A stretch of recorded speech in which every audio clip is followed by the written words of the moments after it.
welcome back. Kicking off the second part of the ref show, and it's all been kicking off during the interval here. Well, 15 minutes we get, that's rather too long. These two have been at it from the first half. You'll see they've disagreed. You should have seen us when we were in the dressing room together. I'm not sure I'd want to. With that kit on, by the way. With your kit on, yeah.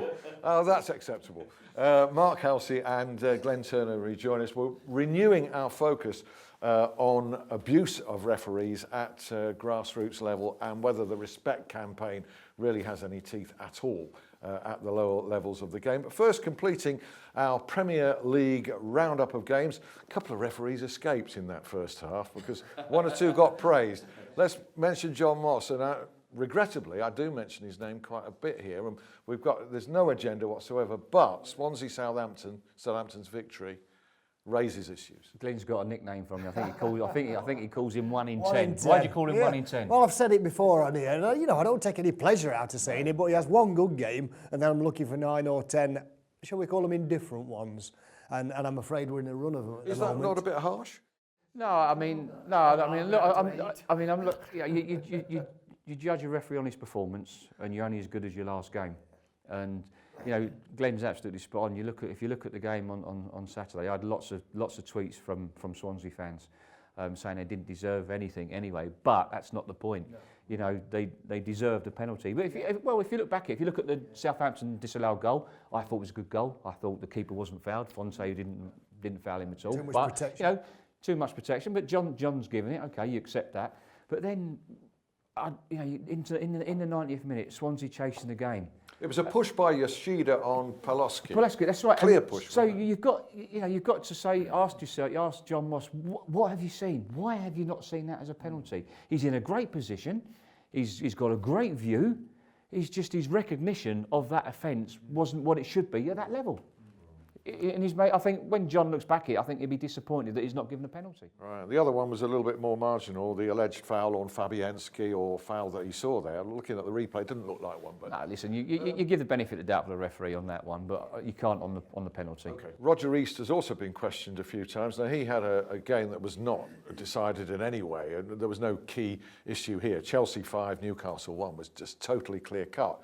However, there should have been a penalty, shouldn't there, for Newcastle? I think Chelsea were 3-0 up. It's a penalty. Once again, Roger's in a great position. He's right there. He can see it. It's just his recognition, and I feel sorry for Roger because he's a lovely lad. He's a really nice lad.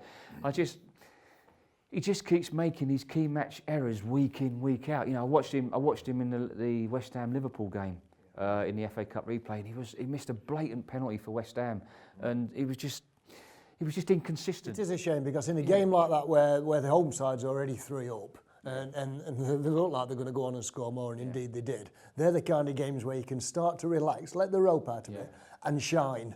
And unfortunately, he's met another key match error. And going back, shame that for him because he, like I say, he's a good lad. He's a good lad, and I like to see him do well. But going back to like what Glenn says about relaxing, with Michael, their body language is too rigid. They don't seem to be enjoying it. I'd like to see a few more smiles from referees when they're refereeing a game. We're talking about referees relaxing. Neil Swarbrick must have been positively laid back at Aston Villa 0, Liverpool 6. I've got to say, I was blogging the game and I was sitting back smoking a cigar because I couldn't know what to write because it was just nothing going on. But it's good to see Neil getting a run of games because he's been out of favour. And it is difficult to come back in and referee in the Premier League when you're lacking match fitness and match practice at that level. And it's good for Neil because he's a good lad. He's a lad's under pressure to perform as well. Yeah, absolutely. He's played the game. He knows the game, and it's really pleasing to see him get a run of games. Talking about being under pressure, Graham Scott's made very few Premier League appearances since being promoted. I think at the age of 47 last summer. He needed a good one, and on Saturday I've just got no queries at all against Bournemouth's 1, Stoke 3. That result. So have you got any queries? It was a surprising appointment at the time, but he's done well. And you know, we sit here and we question decisions by referees who are supposedly of a better stature and more ability perhaps than Graham, but Graham's put one or two of these in the shadow this weekend, so well done. Yeah, it's nice. Isn't it? I mean, you talk about that. I was surprised that Mike Dean was refereeing at Doncaster Rovers, because you really want your best referees in the Premier League, didn't you? But no, it's good after his game at Swansea Sunderland, where he got a huge amount of stick from everybody, and it's good that he's come back. And like you say, but you want to, you want to see him push on. It's not about having one good game here and then 6 games down the road. We've just mentioned a referee who does that, haven't we? I mean, it's like players. Referees have got to be consistent in their performance. And also in appreciation of Mike Jones. He was erratic during last season, and you guys said so, but a number of times this season here, we've praised him. And here again, an entertaining game, Norwich 2, West Ham 2. And what do you make of Mike Jones? I'm really pleased for Mike, because when he first got on the list, I mentored him, and I was his mentor. And he had lots of potential. And he sort of just fell by the wayside a bit. And I think now that Mike Jones is the most improved referee on the Premier League. I really do. And I'd like to see him, they've given him the Liverpool-Arsenal game, which he done very well. I'd like to see him, like the PGMOL management, to push him on a bit more and just give him a few of the other big games just to see how he performs. I think he's the most improved referee. When I line for Mike, and I have done a few times, I was obviously much earlier in his career, and I used to find him very uptight. Very uptight, and what I see now is a more mature and a more relaxed, that's that word again, a more relaxed Mike Jones, and that's coming through in his performances. He was very uptight, he was very tense, and you can't go into games like that because you're expecting to make a poor decision, and he did more often than not, I'm afraid. But now he's turning that around. And that older, more mature, more relaxed. And that comes with confidence, doesn't it? That confidence breeds good experience. performances. Whatever level you're at, whether you're playing football, or you're playing golf, squash, whatever, you're in athletics, it's all about confidence. And refereeing is no different. You're confident, you're going to go out that first decision, bang, your confidence just goes straight up. Well, let's finish with perhaps the most important subject of all on this show, and that is respect, also abuse of referees. We're seeing it perhaps less now in the professional game because of the focus on it and the respect campaign. 8 years we are into the respect campaign, working there. Is it working lower down? Because we featured, Mark here had an email from the father of a referee, a teenage referee, who had some abuse throughout an under-15s game, would you believe. We focused that on the site. It produced a response from a former soldier, actually, a guy who served in, of all places, Afghanistan and Iraq and Northern Ireland, a guy called Phil Trask, who is a local referee now in Norfolk. And he wrote a very alarming email, made an extreme statement, but also an extraordinary statement, saying that in some ways he feels more vulnerable being a match official in some isolated spot. This is not to trivialise, by the way, the danger on the front line that he did with a big team around him. When he was serving. He says he's considered quitting over recent abusive incidents.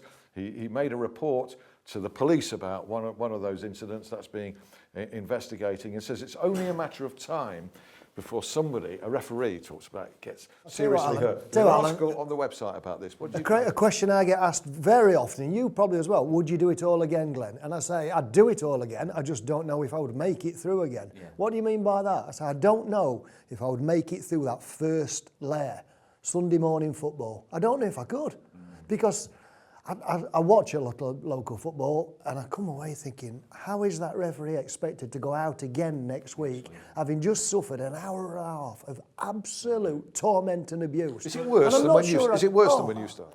I've witnessed it. I think the respect campaign at grassroots level is dead in the water. Yeah. I think it's dead in the water. I really do. And I think the county association's got to do a lot more than what they're doing. Hats off to Derbyshire. I think Derbyshire have been absolutely fantastic, very swift in their actions of what they've done with the Steve Nicholson case with his son. And I mean, I was privy to the email that you showed me, and you know, we've got someone there that's risked his life for our country, saying he felt more safer with his team around him on the battlefield and what he does on a football pitch. That when people have asked me that question with the conversations expanding, I've said, look, Premier League games, international games, you're absolutely safe as houses. Absolutely. There's so much security around. The players are never going to do anything to you. Very unlikely, although there are one or two incidents, the crowd are unlikely to do anything to you. Sunday morning, you're on your own. You're on that windy, horrible field with 22 big burly blokes and however many in the crowd as well. And you're on your own. And that is a vulnerable place to be. Someone's going to get seriously hurt soon. So, well, they have been. People have been assaulted in the past already. I've seen parents, shouting at young 14, 15, 16-year-old referees. And it's got to be addressed. The FA have got to address this. Otherwise, we're going to have no referees. No referees coming through to take the place of the guys. The last thing they want is to bring us to out of retirement. That would be fun. That would be great yourself. fun. I'm ready for it. I just think you get no abuse. People just feel sorry for you.